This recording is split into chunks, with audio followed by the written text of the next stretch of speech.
The NSA intercepts. What do we do about them? That's today's video.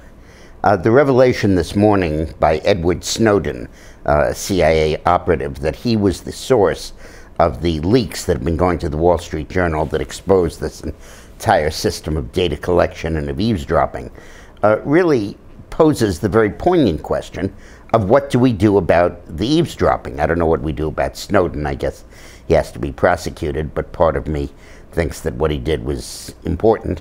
Part of me thinks it was terrible, and I don't really know what I believe yet. I need to get more facts on it. But in terms of the NSA policy itself, I'm pretty clear about what I think about that.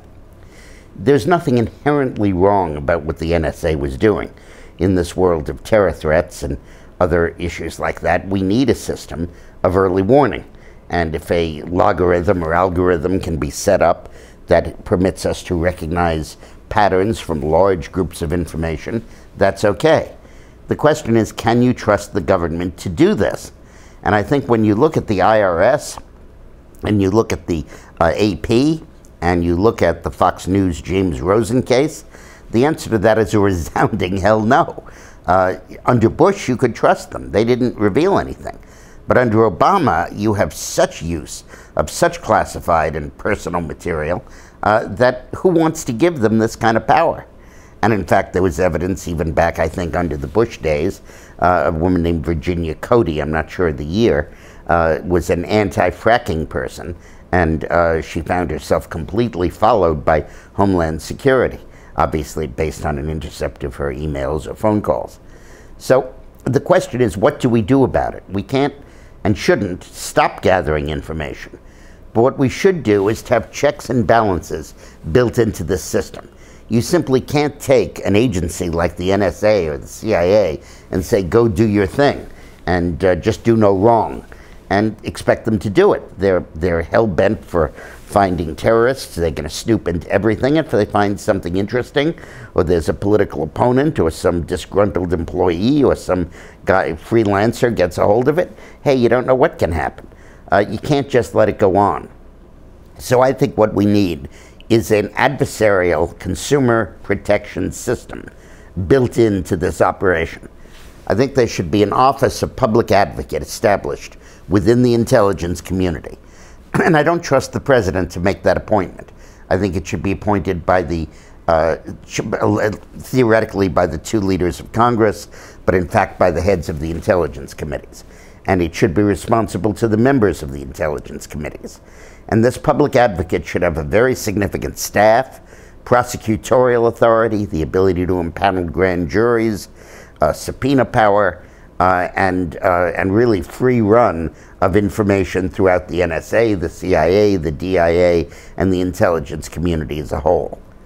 And then there should be a set of laws enacted providing significant personal criminal penalties for revealing information gathered in these intercepts for any purpose other than a national security purpose.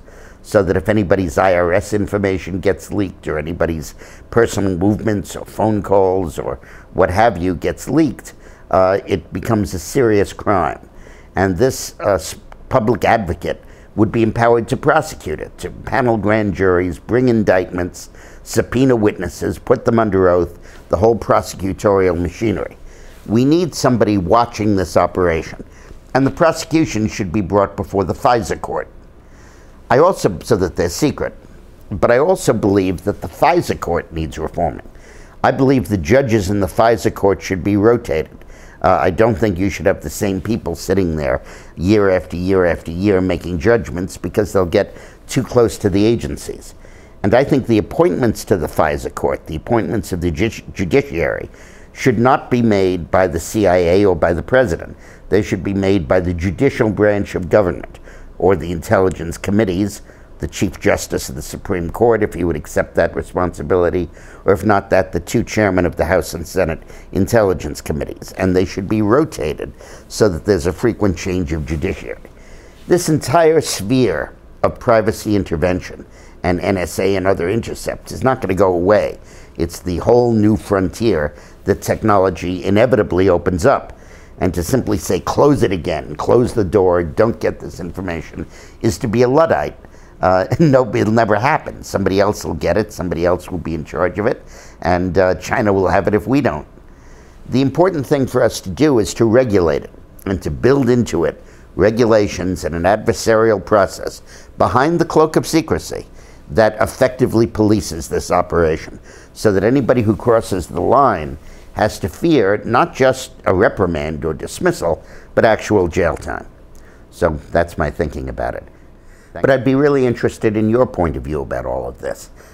My own ideas are just taking shape in my mind, as I assume they are, and your ideas are in yours too. So today from 2 to 6 Eastern Time, I'm going to be on the radio, WPHT in Philadelphia, 12:10 a.m. But you can listen in on dickmorris.com between 2 and 6 Eastern Time. And they'll post a phone number there, or I'll give a phone number out. Call, give me your point of view. Say hi, I'd love to chat with you, and it really would be helpful to get your thinking on this. Thanks a lot.